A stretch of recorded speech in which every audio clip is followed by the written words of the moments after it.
and welcome to another episode of Play Unplugged TV. It's me, Enrico Nardini, and we're here with another unboxing. And today's unboxing, so exciting, the new Dungeons & Dragons starter set, whether you call it Dungeons & Dragons 5th edition, perhaps D&D Next.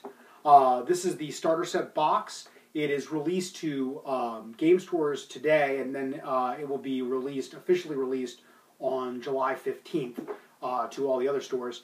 And so this is really exciting. Brief history lesson, very brief in the case of Dungeons & Dragons. It's a very long and extensive history. You could do hours of show on the history of Dungeons & Dragons. But most recently, D&D had a 4th edition that was very controversial. Some people liked it, some people didn't, and it definitely split the fan base up, allowed challenger brand Pathfinder from Paizo Publishing to come in and take a degree of their market share, a large portion of their market share, and so D&D is kind of like battling back, and so this is their new starter set, and we're going to take a look at what's inside. So let me cut this, cut around the cellophane real quick. We'll do a quick overview of what you're going to find inside the box. It retails for $19.99 US. Plus tax, of course. And once we get the plastic off and out of the way, we'll open up the box and look at all the stuff we get inside. By the way, the box art's really cool.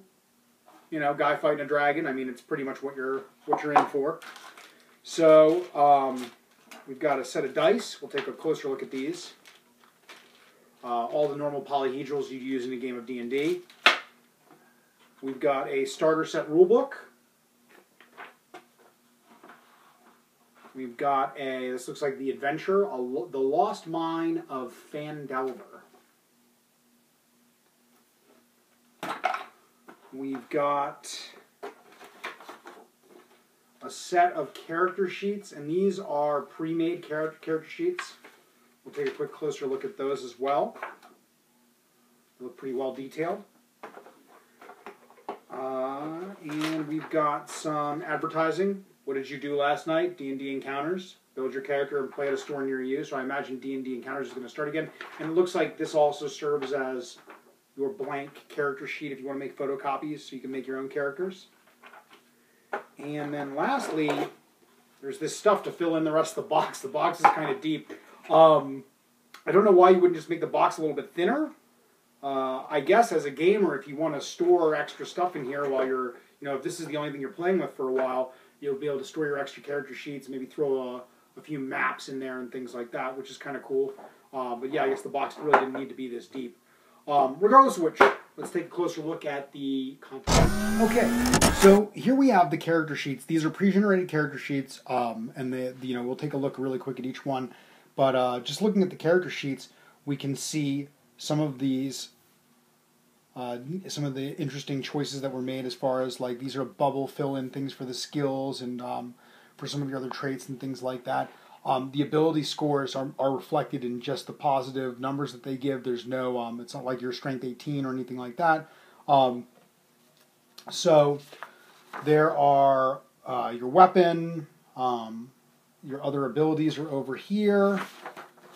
And this talks about being a human. This is a human fighter, and this talks about like what it is about being a fighter and what would happen if you go up in level, which is kind of the way they've done these. This is the way these have done before, and it's pretty effective.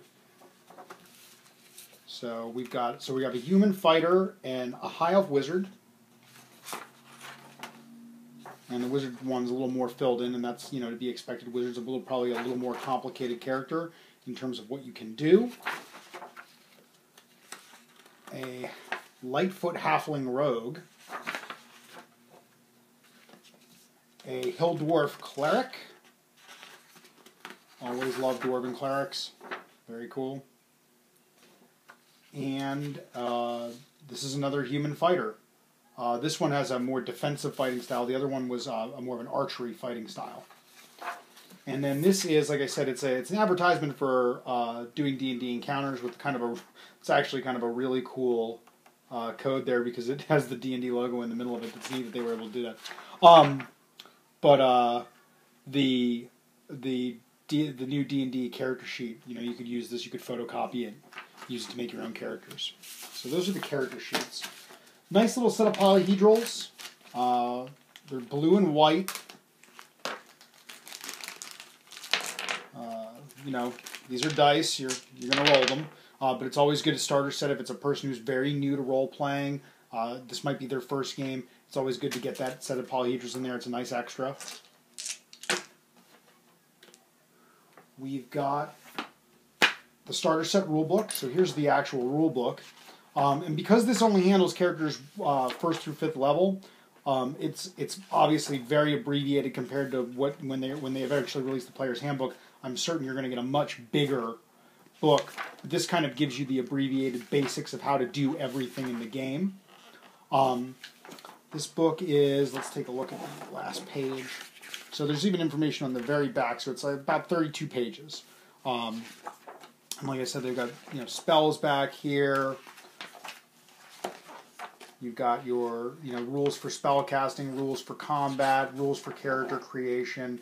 There are definitely enough illustrations to break it up, and the layout looks pretty clean and crisp, easy to use, 2-column layout. So looking pretty good so far. The book is a little, these magazine style books are always a little bit flimsy, so you just have to be careful when you're using them. They're just staple bound like a magazine, so if you're hard on books, you want to be extra careful with these. And so, Lost Mine of Fandelver, let's see, it has the introduction, it has chapters that are apparently the different parts of the adventure.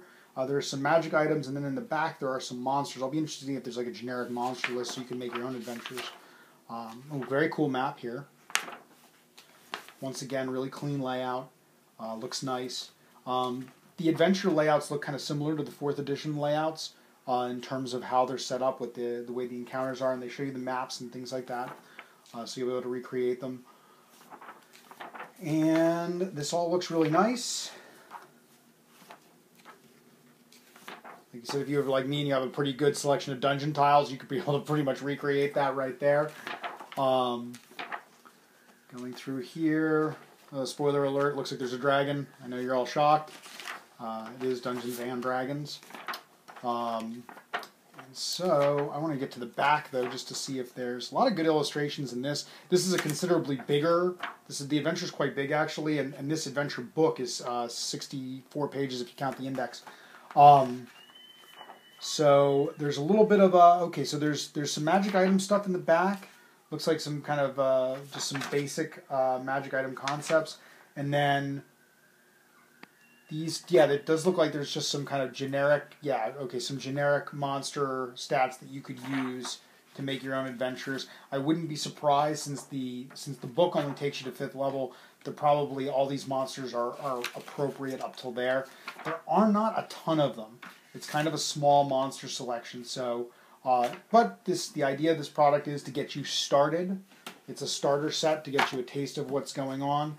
So, and I'm sure you could use the other monsters that show up in the adventures or whatnot, unless they're the same monsters. But for $20, I think you're getting a pretty good deal. Looks like a pretty good amount of content, and you'll be able to get a bunch of hours of enjoyment out of this. So there you go. Thanks for watching this episode of Play Unplugged TV. For more unboxings as well as news, reviews, and hobby tips, you can check out playunplugged.com. You can like us on Facebook, follow us on Twitter. If you really like this video, you can favorite it. Definitely, I'd recommend subscribing if you want to see more unboxings. And once again, thank you for watching. We'll see you next time.